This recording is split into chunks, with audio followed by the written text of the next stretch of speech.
Hi everyone, my name is piterpakulski. Today we have a final overview of a brick financial model.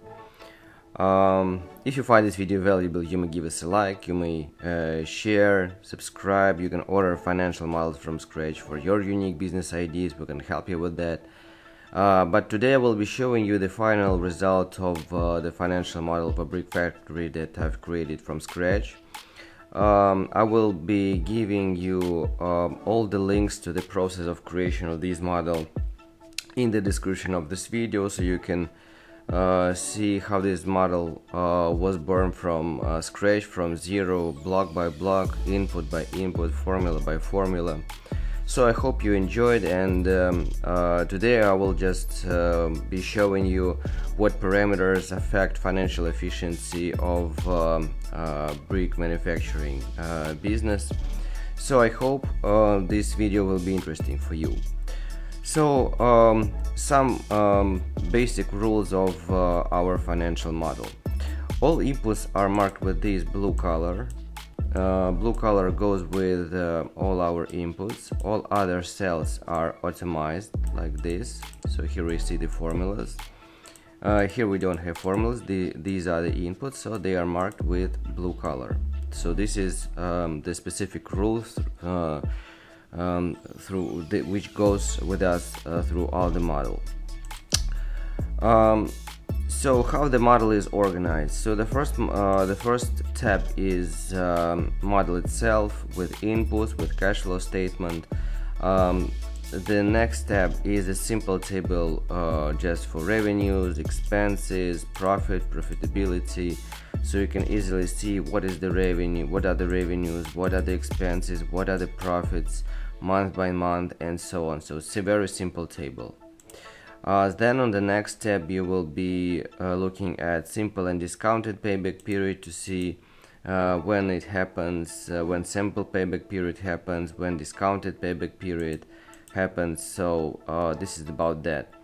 The next tab is devoted to internal rate of return. So here we specify the rate of discount and the step of changing the discount rate to calculate the internal rate of return.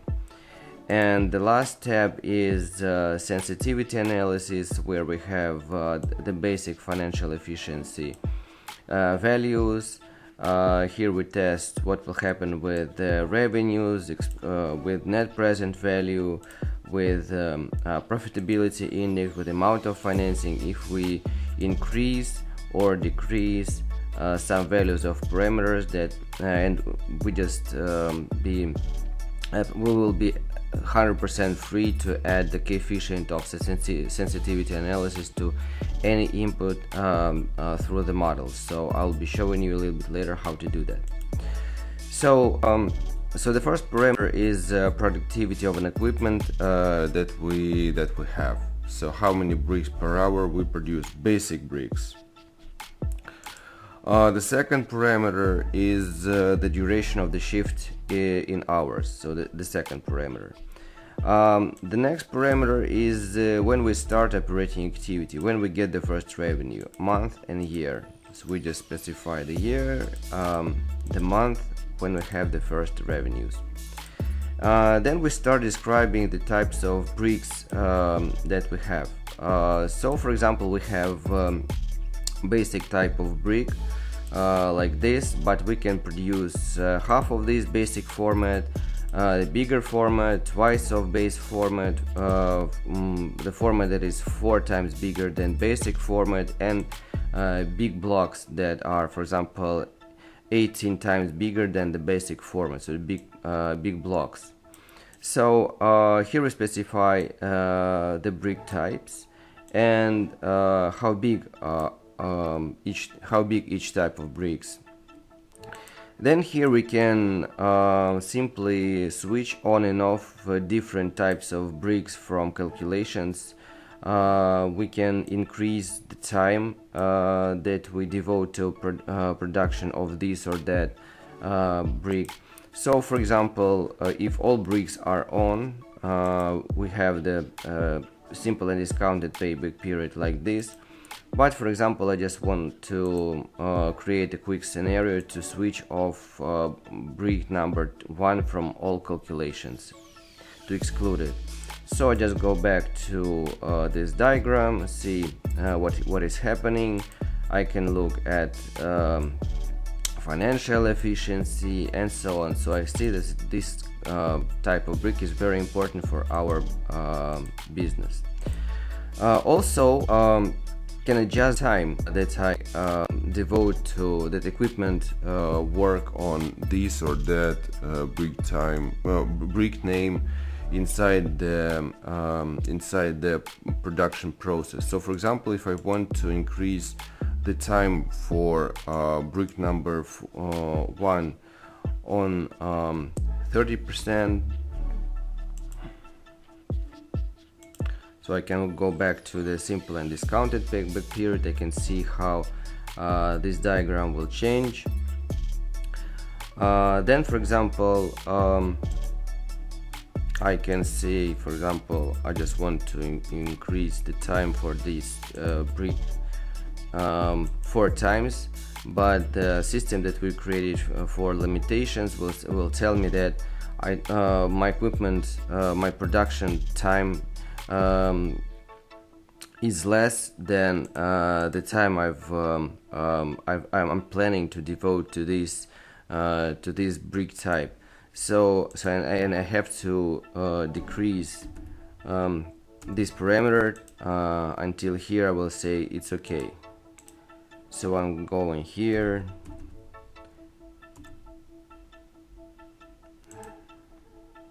so I can increase it twice.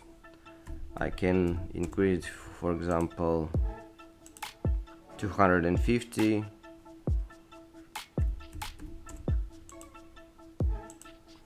to 70, to 80. So I can easily play with all the numbers.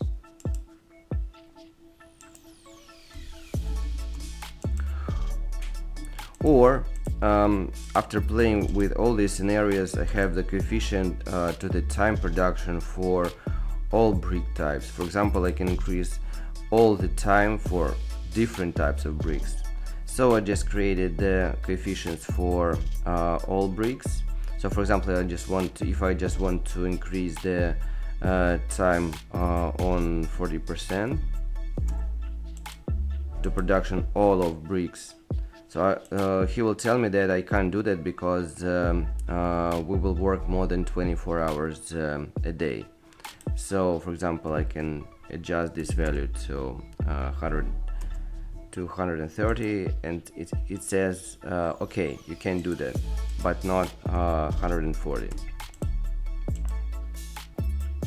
So because we have limitations in time for production line, we have limitations for production inside production process. So such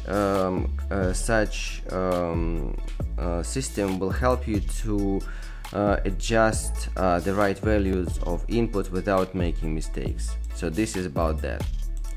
So then we go to the typical year and specify for this time limitation system that we've created how many work days inside each month we have, how many work days, how many shifts per day we have. So for example, in January we have just 1 shift per day, in February 1, in March we have 2 shifts per day, in high season we have 3 shifts per day, and so on. So here we can specify and calculate the amount of hours that we work a month. So this is very important when we start playing with all these coefficients. Then the next block of inputs, so we just take the typical year and we start allocation of time between different types of bricks. So for example, we will devote 5% of our time production line to the brick number 1. 15% of time in January will be devoted to production of brick type number 2, and so on. So here we specify how much time we devote to production of this or that brick type. So for example, we have such system which helps us to allocate 100% of time. For example, if we have 11, this will be mistake. If we place here 10, so we will have our the mistake will disappear. He will say it's okay. So then the next block of inputs, here we specify how fast we're planning to achieve our planned revenue. So for example, when we start operating activity, we have only 5% of the planned revenues. So on the next month of operating activity, you will have 10, and then 15, 20, 25. So only, for example, on the 12th, just a moment, let me go to the right. So on the 12 months, after 12 months of operating activity, we will finally reach the planned numbers of the production process. So here we will be able to see some operating losses, and we will be able to calculate more accurately the amount of financing that we need to start this business. So here we can specify how fast we are growing and reaching our basic values that we are planning to do each month in revenues. Then we are moving to direct costs. So here we specify different types of clays that take part in our production process, and so on. So different components that form the direct expenses of different types of bricks that we are going to produce. So here is the price for each component per 1 matrix. Then we have a coefficient to this expense. For example, we can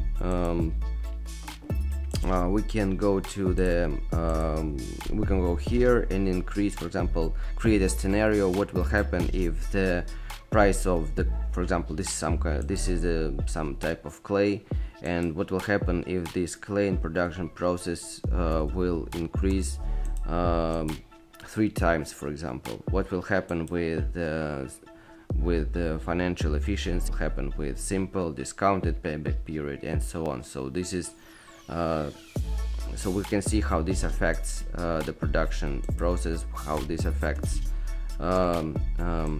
financial efficiency. So here we specify, so here we have different types of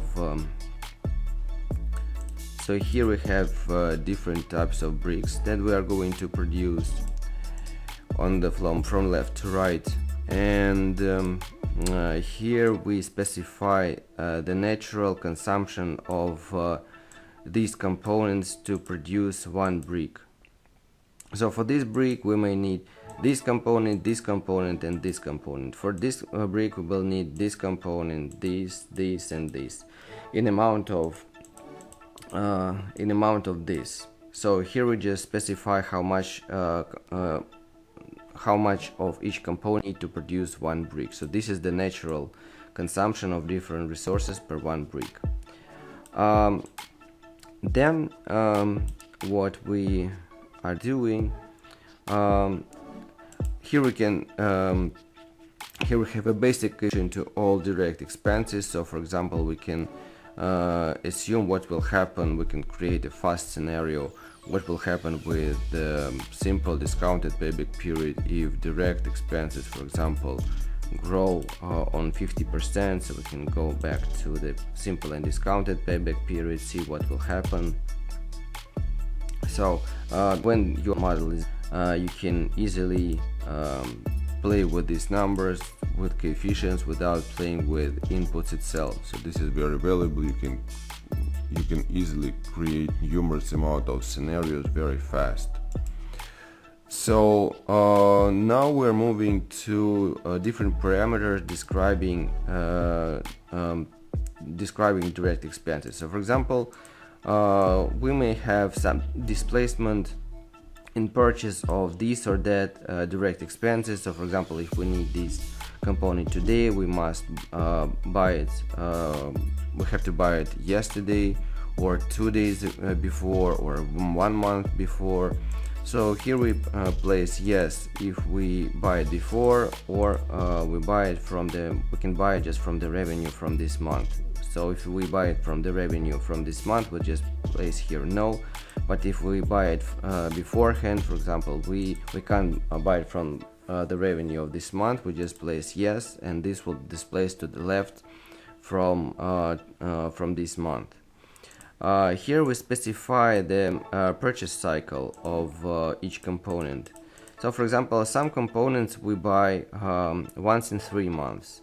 Some of them we buy once in half a year. Some of them we buy once a year. So here we can specify some of them we buy each month. So for example, some of them we buy once in 2 months. So here we just can specify how often we buy each component to calculate the right amount of expenses, to calculate the right amount of financing, which we'll need to start this business, to start this factory. So then we are moving to the revenues. So the first story about the revenue is we say that, for example, in January we are selling only 20% of what we've produced. In February we sell only 30% of what we produced, and so on. So here we specify how much we sell out of we produced. For example, in August we sell 150% of what we produced. So we are selling what we produced plus the warehouse that we have. Also then we move to pricing. So we have a basic coefficient to all the prices, so we can increase or decrease all the prices using this coefficient. So this is very convenient. So for example, we would like to for example, we can increase the prices on 30%, go back to simple and discounted payback period, see what will happen with it. So this is basic coefficient.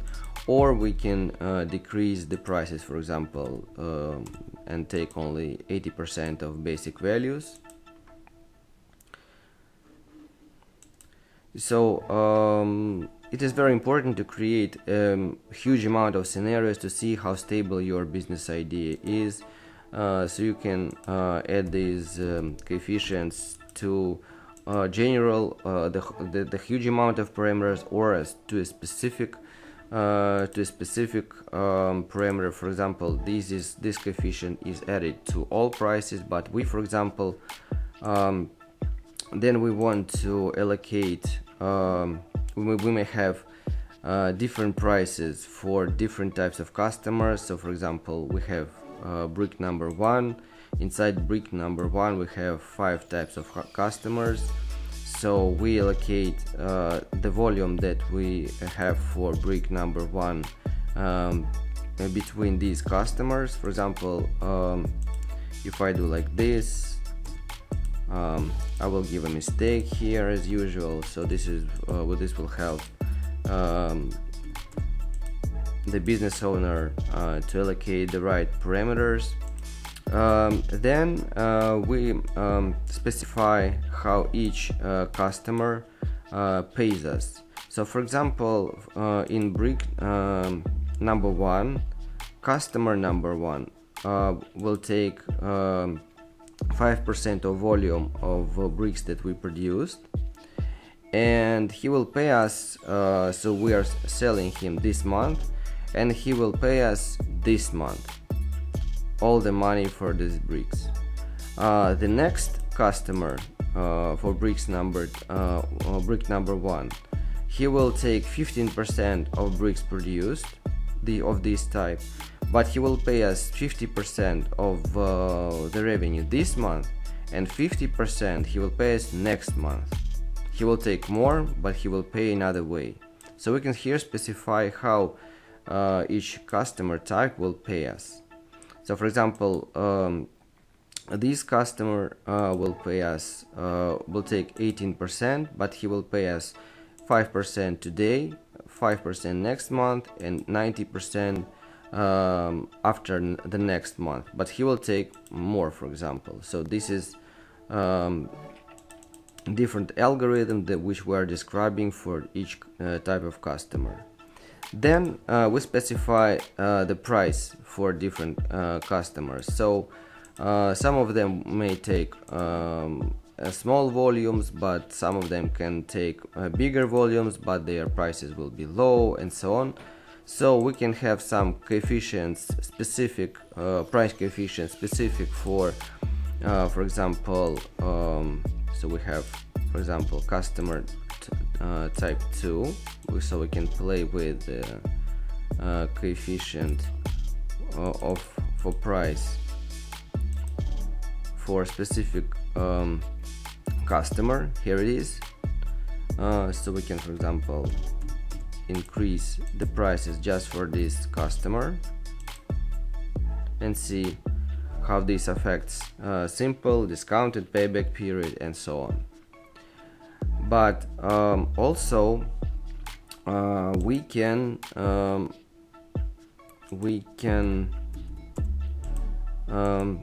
increase or decrease the prices for all customers inside brick number 1, for example. So we can use this coefficient.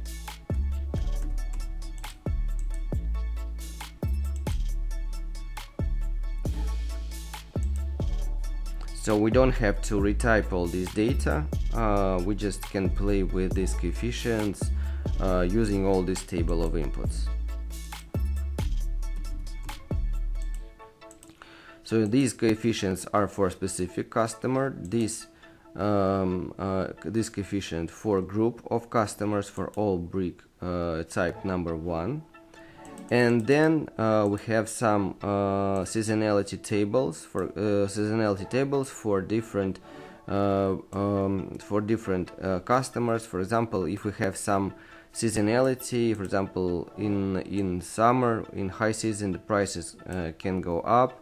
In winter, the prices can go down. So here we just can specify these coefficients if they have some seasonality. If the prices have some seasonality, we can specify this seasonality here.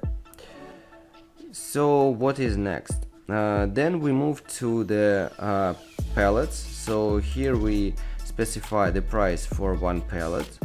Then we specify how many bricks we have on one pallet, depending on the brick types, because the bigger brick, the lower amount of bricks we have on one pallet. Then we specify the price of electricity, the consumption of electricity per 1 hour of the work of production line. And then we specify fixed costs. So here we specify the articles of fixed costs.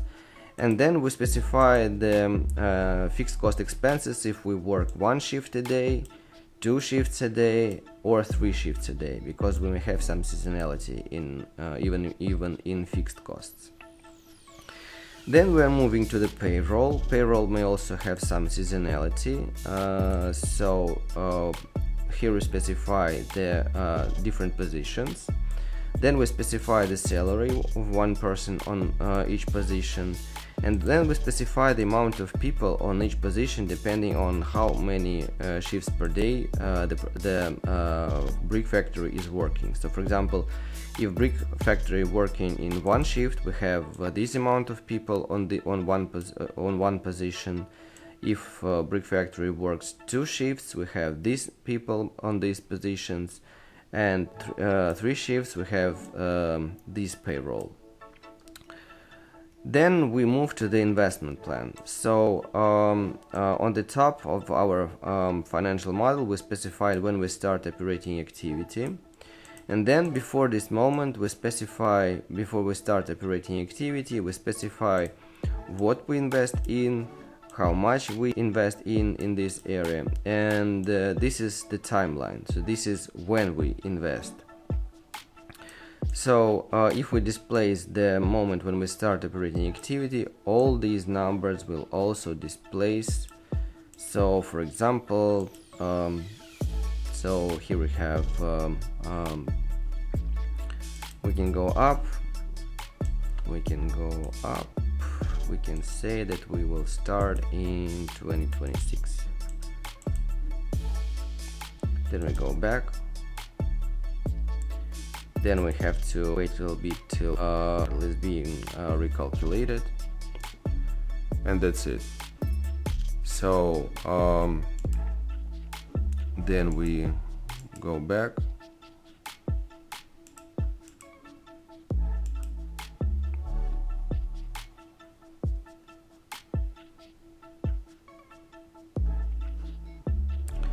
so now we're moving back to where we ended. So the next block is we are describing the loan. Here we specify when we take it, the loan, year, month, the amount of loan, interest rate, loan term, grace period for principal payments, grace period for interest payments. Then we specify the rates of different taxes, the values of different taxes per month, and then we finally go to the cash flow statement and see here what is the structure of revenues. So we can press here the plus, what is the structure of the revenue.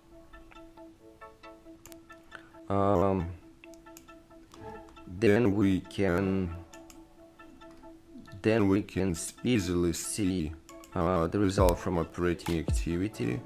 What is the breadth of your business idea itself. So for example, look, here we can see that the business has seasonality.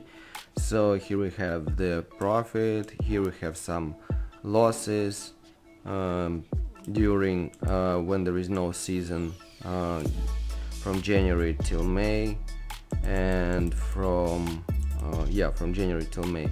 So, and here we can see how the cash balance is growing when we, for example, if we move from left to right, we can see when we don't need financing anymore. So this is the moment. This is the moment when our cash, the cash from our pocket ends, and the business starts generating its own cash flow. So here it is. And then here we can see how much financing we need to start this business finally. And what we can do now, we can so as soon as we see the financial efficiency, we can, for example, assume that we can create stress tests saying what will happen to our business idea if, for example, the price of brick number 1 will go up or go down. So here we can specify the step of changing, step of increase or decrease of this parameter. So I can press 5. Here we will see the changing in step of 5%. I can change the step here, and what I will do now, I will just go up. I will go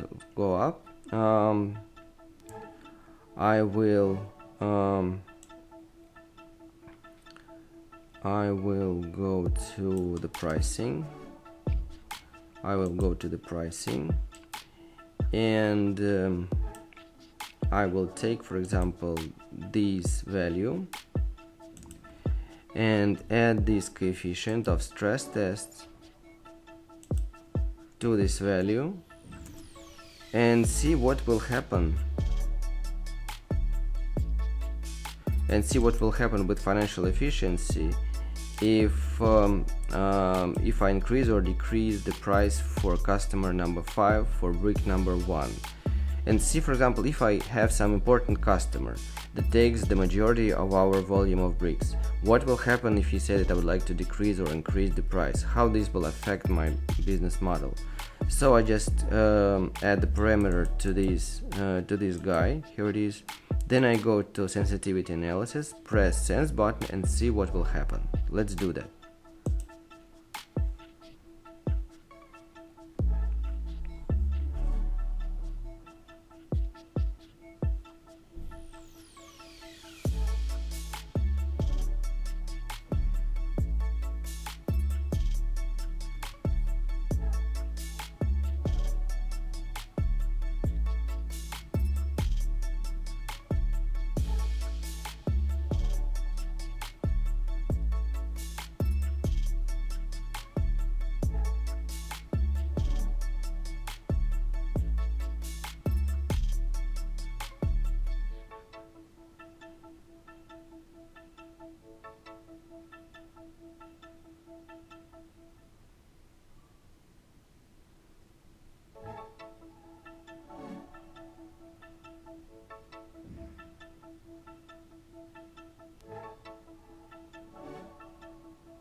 So here we can see, so for example, if we decrease the price on 50%, we will have 62 months of payback period instead of 60. And so we can compare the numbers and see how this or that customer affects the financial efficiency. Then, for example, we would like to see what will happen if we, for example, change and decide to buy another type of equipment, for example. So we just delete these coefficients from here. Then we go to investment plan to find there the investment on equipment. For example, this is the investment plan, this is the equipment, this is the payment for equipment. So we just add this coefficient to equipment, purchase, press enter.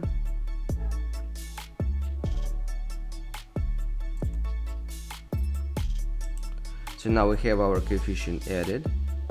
Then we go back to the sensitivity analysis, press enter and see what will happen, how the increase or decrease of, for example, we can even change the step, how this will affect the financial efficiency if we increase, if the price of equipment will increase or decrease. How this will affect the simple discounted payback period and so on.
So now we can see how this parameter affects the amount of money that we need to start the business, what will be the simple payback period and so on. So here we can see the range of financial values, and we can make a decision whether to buy or not to buy the better equipment and so on, to try to find some kind of another equipment for our brick factory.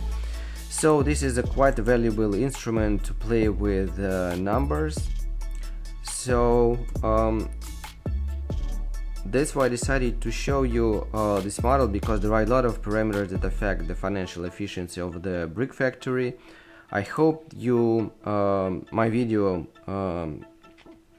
I hope you found something interesting. I hope you started searching for new information, because you might think that this financial model works a little bit easy, but in reality there are a lot of hundreds of parameters that affect this business idea.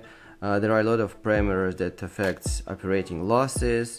So for example, if we go to cash flow statement,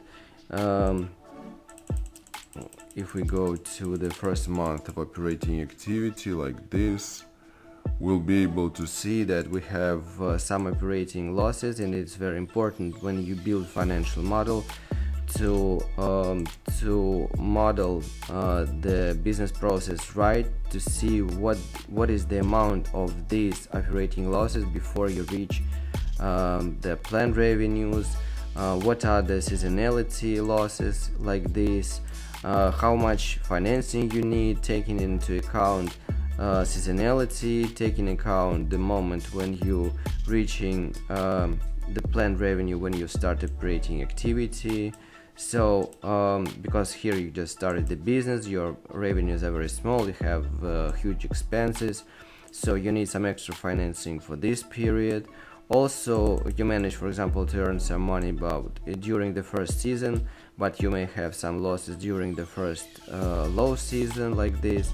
So you have to look at these processes at least in Microsoft Excel inside financial model. So that's why I decided to show you all this story. So if you find this video valuable, you may give us a like, subscribe our channel, share this video with your friends. Also, you can order financial models for your business ideas from scratch. We can help you with that. So see you guys in next videos. Thank you and bye.